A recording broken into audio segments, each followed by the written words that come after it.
صدیاں گزری، شہر بغداد میں جمالی نام کا ایک غریب آدمی رہتا تھا۔ وہ مزدوری کر کے اپنی روزی کماتا تھا۔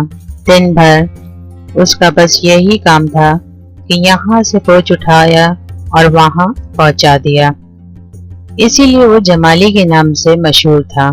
عربی میں جمالی بوجھ اٹھانے والے کو کہتے ہیں، ورنہ اس کے والدین نے تو اس کا نام جمال رکھا تھا، لیکن لوگوں نے اسے جمال سے جمالی بنا دیا۔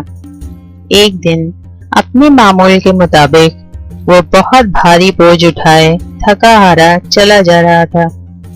گرمیوں کے دن تھے، آسمان سے آگ برس رہی تھی۔ چلتے چلتے اس کا گزر ایک سوداگر کی حویلی کے آگے سے ہوا، جو سڑک کے کنارے پر بنی ہوئی تھی۔ حویلی کے سامنے پانی کا چھڑکاؤ کیا گیا تھا، جس سے مٹی کی سوندھی سوندھی خوشبو فضا میں پھیل گئی تھی۔ جمالی نے دیکھا کہ حویلی کے پھاٹک کے ساتھ ایک بڑی سی بینچ بھی بنی ہوئی ہے۔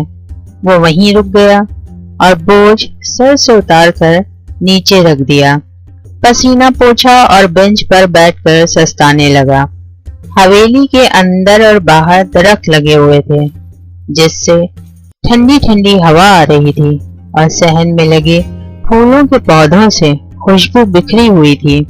حویلی میں کہیں گیت گائے جا رہے تھے اور کبوتروں، بلبلوں، فاختاؤں اور چکوروں کی میٹھی میٹھی بولیاں سنائی دے رہی تھیں۔ ایسا لگتا تھا کہ پرندے اپنی اپنی زبان میں گا رہے تھے۔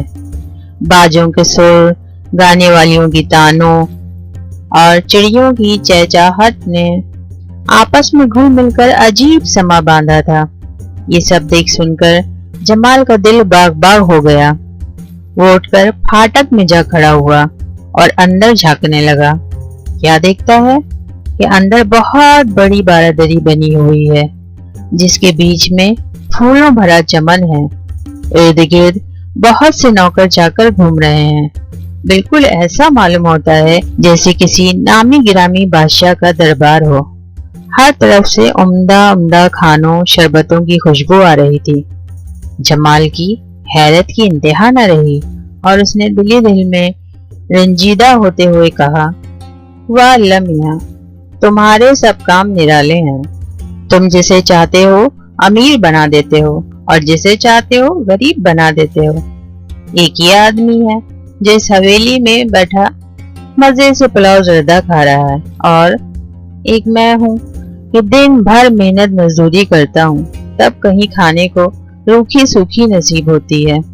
یہ کہہ کر اس نے اپنا بوجھ اٹھایا اور وہاں سے چلا ہی تھا کہ ایک خوبصورت ملازم جس نے قیمتی لباس پہن رکھا تھا، حویلی سے نکل کر اس کی طرف آیا۔ اس نے آتے ہی جمالی کا ہاتھ تھام لیا اور بولا، اندر آ جاؤ، میرے آقا نے یاد فرمایا ہے۔ جمالی نے تمیزداری سے کام لیا اور اسے ٹالنا چاہا، لیکن اس نے جمالی کی ایک نہ سنی۔ آخر جمالی اس کی بات ماننے پر مجبور ہو گیا۔ اس نے بوجھ اتار کر دربان کے پاس رکھ دیا اور لڑکی کے پیچھے پیچھے چل پڑا۔ دل ہی دل میں اسے بھی حویلی کو اندر سے دیکھنے کا اشتیاق تھا۔ چلتے چلتے وہ ایک بہت شاندار اور وسیع ہال میں پہنچ گئے، جہاں دسترخوان بچھا ہوا تھا اور بڑے بڑے امیر اور سردار بیٹھے دعوت اڑا رہے تھے۔ جگہ جگہ گلدستے سجے ہوئے تھے اور خوشبوئیں سلگ رہی تھیں۔ ایک طرف مہمانوں کا دل بہلانے کے لیے خوبصورت کنیزیں بیٹھی گانے بجانے میں مشغول تھیں۔ ہال کے درمیان میں حویلی کا مالک بیٹھا تھا، جس کی شکل اور وضاحت کچھ تو ویسے ہی بہت بارعب تھی اور کچھ داڑھی میں سفیدی کی جھلک آ جانے سے اور زیادہ پروقار ہو گئی تھی۔ اس پر سے اتنا قیمتی لباس، شان و شوکت، کیا کہنے۔ محفل کی شان و شوکت دیکھ کر جمال کے ہوش اڑ گئے اور اس نے سوچا، خدا کی قسم یہ حویلی نہیں ہے، جنت کا کوئی گوشہ یا کسی بہت بڑے بادشاہ کا محل لگتا ہے۔